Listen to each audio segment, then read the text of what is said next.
Hello అండి. ఇవాళ చెప్పబోయే కథ పేరు ఎదలో లయ. ఈ కథని రచించిన వారు రేణుక గారు. ఇక కథలోకి వెళ్ళిపోతే, తెల్లవారుజామున 4 గంటల సమయంలో ఆ ఇంట్లో తన ఇద్దరు కోడళ్ళు మాట్లాడుకోవడం తన గదిలో నుండి వింటుంది వరలక్ష్మమ్మ. సుగుణ, ఈ రాత్రి మా మరిదిగారు ఎప్పుడు వచ్చారు? రాత్రి 1 గంట అయ్యిందక్క. బావగారు వెళ్ళాక ఈయన వచ్చారట. ఇక ఎన్నాళ్ళు ఉంటుందో మనకి ఈ సేవ, మూలుగుతున్నట్టుగా అంది సుగుణ. సేవతో తప్పితే సరిపోతుందా? ఇంకా మామయ్య ఆపరేషన్కు 1,00,000 రూపాయలు ఖర్చులు ఉన్నాయట. అన్నదమ్ములిద్దరూ ఆ అమౌంట్ కోసం తలకిందులైపోతున్నారు, చెప్పింది సుజాత. ఆ రాత్రి ఆ ప్రస్తావన నా వరకు కూడా వచ్చింది. నా మెడలో నెక్లెస్ ఇవ్వమంటున్నారు ఆయన. నా బాధ కూడా అదే. వయసు మళ్ళిన అత్తగారి మెడలో 3 తులాల బంగారు గొలుసు జెర్రిగొడ్డులా మెడలో వేలాడుతూ ఉండంగా మన మొగుళ్ళు మన ఒంటి మీద నగల మీద పడతారేమిటో నాకు అర్థం కాదు.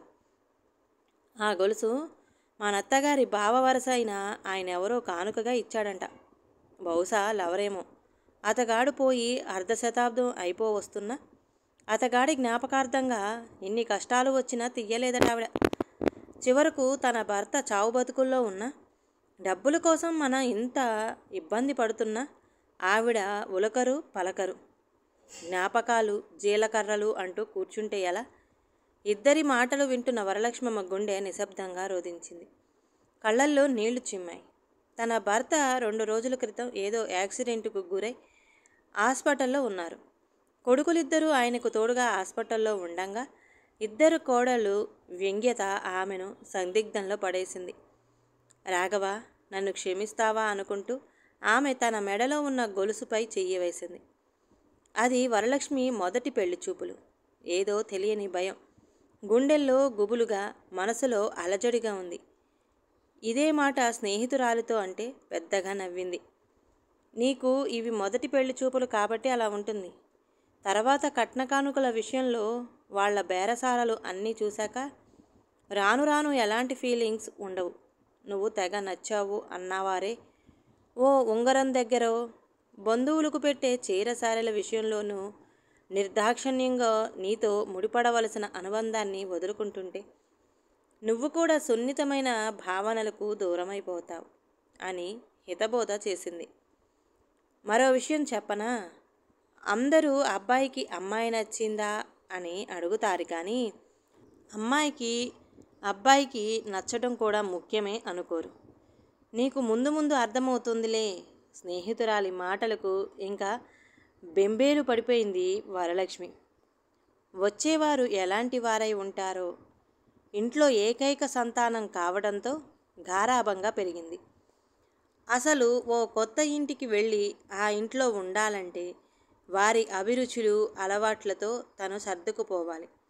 ఇలాంటి భయాలెన్నో సందేహాలెన్నో ఎదురు చూసిన రోజు రానే వచ్చింది. అబ్బాయితో పాటు అబ్బాయి తల్లి తండ్రి మేనమామ తన భార్యతో కలిసి వచ్చారు. తల్లి పార్వతమ్మ స్వీటు హాటు చిన్న చిన్న ప్లేటులలో ఉంచి అన్నీ పెద్ద పళ్ళల్లో ఉంచి అందరికీ ఇచ్చి రమ్మనడంతో వరలక్ష్మి భయం భయంగా ముందుకు అడుగులు వేసింది. తడబడుతున్న అడుగులతో కుర్చీలో కూర్చుని ఉన్న అతిథుల ముందుకు వచ్చి నిలుచుంది. అబ్బాయి తండ్రి కాబోలు అమ్మాయిని కాస్త చూసి చూడనట్లుగా చూస్తూ పళ్ళెంలో నుంచి ప్లేటు అందుకున్నాడు. అక్కడి నుంచి పక్కనున్న అబ్బాయి మేనమామ దగ్గరకు ఓ అడుగు వెయ్యబోయి ఆగిపోయింది. అలవాటు లేక క్రింద నేలకు జీరాడుతున్న చీర 2 పాదాల కింద చిక్కుపడటంతో కదలలేక ఆగిపోయింది. పాదాలను పైకెత్తబోయింది. కాళ్లకు అడ్డం పడిపోతుందేమో అని భయం వేసింది. సవరించుకోవాలంటే 2 చేతులలో పట్టుకున్న పళ్ళెం. ఒక్క క్షణం తల్లి తన వైపు చూస్తుందేమో అని వంటింటి వైపు తల తిప్పి చూసింది. ఆమె ఇటు చూడటం లేదు. ఏమిటమ్మా ఆలస్యం, ఇవ్వు త్వరగా. తండ్రి కంఠస్వరం ఇంకా కంగారు పెట్టింది. ఇంతలో అటువైపుగా కూర్చున్న అబ్బాయి కదిలి వచ్చి అమ్మాయి దగ్గర మోకరిల్లినట్టుగా కూర్చుని కాలి కింద చీర విడిపించాడు. వరలక్ష్మి బిడియంతో బిక్క చచ్చిపోయింది. అబ్బాయి అంతటితో ఆగలేదు. ఆమె చేతిలో ఉన్న పళ్ళెంలో నుంచి ప్లేటు తీసుకొని మిగిలిన అందరికీ ఒక్కొక్కరికి అందించి తను కూడా ఓ ప్లేటు తీసుకొని తన కుర్చీ దగ్గరికి వెళ్ళి కూర్చున్నాడు. కూర్చుంటూనే క్షణంలో సగం సేపు వరలక్ష్మి వైపు చూసిన అతనికి ఆమె కళ్ళల్లో కనిపించిన మెచ్చుకోలతో కూడిన ఆత్మీయతా భావం మదిని మెత్తగా తాకింది. టైం అయిపోతుంది. అమ్మాయిని ఏమైనా అడగదలుచుకుంటే అడగండి. నోరు తెరుచుకుని అబ్బాయి వైపు చూస్తున్న అందరినీ మరిపించడానికి మధ్యవర్తి హడావుడి పెట్టాడు. అంతగా మాట్లాడవలసినవి ఏమీ లేవులేండి. లోపలకు తీసుకువెళ్ళండి. అబ్బాయి తండ్రి పెద్దరికంతో అన్నాడు. బ్రతుకు జీవుడా అంటూ లోపలకు వెళ్లేందుకు సిద్ధమైన వరలక్ష్మికి మరలా అతని వైపు చూపు తిప్పి చూడకుండా వెళ్ళటం అసాధ్యమనిపించింది. తను అతని వైపు చూడగానే స్నేహపూర్వకంగా నవ్విన అతని నవ్వు గుండెల్లో నిక్షిప్తమైపోయింది. లోపల ఉన్న వరలక్ష్మి దగ్గరకు తల్లి వచ్చి, అబ్బాయి కానీ కట్నం తీసుకోనన్నాడే వరాలు, కానీ నీతో మాట్లాడాలంటున్నాడు. నువ్వు ఓ 10 నిమిషాలు కాగానే అబ్బాయి కదిలినా కదలకపోయినా బయటకు వచ్చేయ్ హెచ్చరికంగా అంది. వరలక్ష్మికి తన గుండెలయ్య తనకే స్పష్టంగా చెవులలో మారుమ్రోగసాగింది. మీకు నేను నచ్చానా అండి? అతని మృదు గంభీర స్వరం ఆమెకు నల్లనయ్య కమ్మని వేణుగానంలా వినిపించింది. నిజమే, అతను చామన ఛాయ కంటే కాస్త తక్కువ రంగులో ఉన్నాడు. కానీ ఆకర్షణీయమైన అతని రూపం ఆమె మనసులో ముద్రించబడింది. చెప్పండి. వాస్తవానికి నేను మీతో మాట్లాడాలని అన్నది ఇందుకే. ఎందుకంటే పెద్దవాళ్ళు మిమ్మల్ని అడుగుతారని నాకు నమ్మకం లేదు. ఆమె నోరు పెగల్లేదు. ఎలా చెప్పాలి? ఈసారి మరలా నచ్చానా అని అడిగితే తల ఊపి అంగీకారం తెలపవచ్చు. కానీ ఇలా నోటితో నచ్చారు అనడం ఎలా? వరలక్ష్మి ఆలోచనలో పడిపోయింది. ఇంతసేపు చెప్పడం లేదంటే మీకు నేనంటే ఇష్టం లేదన్నమాట నిరాశగా అన్నాడు. అయ్యో లేదండి, గబుక్కునంది కంగారుగా. మరి చెప్పరేంటి? ఏం అడిగారు మీరు? నేను మీకు నచ్చానా? చటుక్కున చేతులతో ముఖం కప్పుకుంది. వరాలు బయట నుంచి తల్లి పిలుపు విని గబుక్కున పరుగు తీయబోయి, ఉత్తరం రాస్తాను, రిప్లై ఇస్తారా? వెనక నుండి అతని స్వరం గాబరాగా ధ్వనించింది. మరోసారి అతన్ని చూడాలనిపించి వెనక్కి తిరిగి అతని వైపు ఆరాధనాపూర్వకంగా చూస్తూ తల ఊపి లోపలి గదిలోకి వెళ్ళిపోయింది. ఆ తర్వాత చకచక అన్ని విషయాలు మాట్లాడుకోవడం, సంబంధం కుదుర్చుకోవడం జరిగిపోయాయి. మరో 4 నెలల పాటు ముహూర్తాలు లేవని, ఇంత ముందుగా ముహూర్తాలు పెట్టుకోకూడదని పురోహితుడు చెప్పడంతో పెద్దలంతా మరో 2 నెలలు తర్వాత ముహూర్తం పెట్టుకుందామని అనుకున్నారు. పెళ్లి చూపుల నుంచి వెళ్ళిన 4 రోజు రాఘవ నుంచి వరలక్ష్మికి ఓ ఉత్తరం. ప్రేమ సిరాతో అనురాగ కళాన్ని నింపి మనసు కాగితం మీద రాసి మనసుని కానుకగా పంపించడమో అనేంత గొప్పగా ఉంది ఆ ఉత్తరం. తిరిగి అంతకు మించిన సమాధానం ఇవ్వకుండా ఉండలేకపోయింది వరలక్ష్మి. ఉత్తరం చేరగానే మరలా రాఘవ నుంచి మరో ఉత్తరం. ఇద్దరి అభిరుచులు ఒకటే, ఇద్దరి అభిప్రాయాలు ఒకటే, ఇద్దరి ఆశయాలు ఒకటే, ఇద్దరి గమ్యం ఒకటే. ఒకరినొకరు విడదీయలేనంతగా వారిద్దరి మనసులు పెనవేసుకుపోయాయి. ఒకసారి రాఘవ తన తల్లిని తీసుకుని వచ్చి వరలక్ష్మిని చూసి వెళ్ళాడు. ఓ 2 నెలలు గడిచిపోయాయి. మరో 15 రోజుల తర్వాత ముహూర్తం పెట్టుకుందామని ఇరు పెద్దలు అనుకున్నారు. కానీ విధి వారి జీవితాల్ని అనుకోని మలుపు తిప్పింది. ఓ రోజు పొలం నుంచి వచ్చి కాస్త అలసటగా ఉందంటూ మంచం మీద కళ్ళు మూసుకొని పడుకున్న వరలక్ష్మి తండ్రి రామారావు నిద్రలోనే హార్ట్అటాక్తో చనిపోయారు. వరలక్ష్మి, సావిత్రమ్మ ఆ విషయాన్ని ఎలా జీర్ణించుకోవాలో తెలియక బాధతో కుప్పకూలిపోయారు.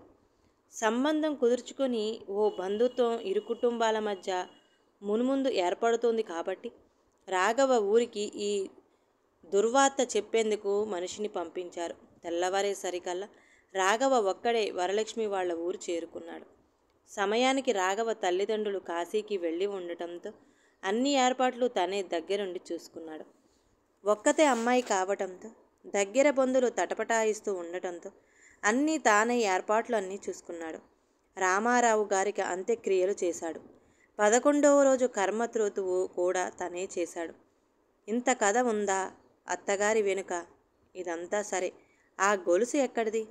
కథంతా విన్న సుగుణ కుతూహలంగా అడిగింది. నాకు ఇంతవరకే తెలుసు సుగుణ. ఆ రాఘవ అనే ఆయన పెళ్లి కాకుండానే కేవలం పెళ్లి సంబంధం నోటి మాటలతో కుదుర్చుకున్నందుకే అంత కట్టుబడి అల్లుడిగా అంత్యక్రియలు కర్మక్రతువు చేశాడని అప్పట్లో అందరూ గొప్పగా చెప్పుకున్నారు. సుజాత అమ్మగారు అన్నారు. అర్ధరాత్రి దాహంగా అనిపించి నిద్రలేచి వంటింట్లోకి వెళ్ళబోతూ తన కథ వేరే వారి నోటి గుండా వింటున్న వరలక్ష్మమ్మకు ఒక్క క్షణం ఊపిరాడనట్లు అనిపించింది. గత స్మృతులు మెదడు మీద తేనెటీగల్లా వేగంగా దాడి చేశాయి. ఆ రోజు కర్మక్రతువులు అయ్యాక ఊరు వెళ్ళిన రాఘవ 2 రోజులకే ముఖం వేళ్లాడేసుకొని తిరిగి వచ్చాడు.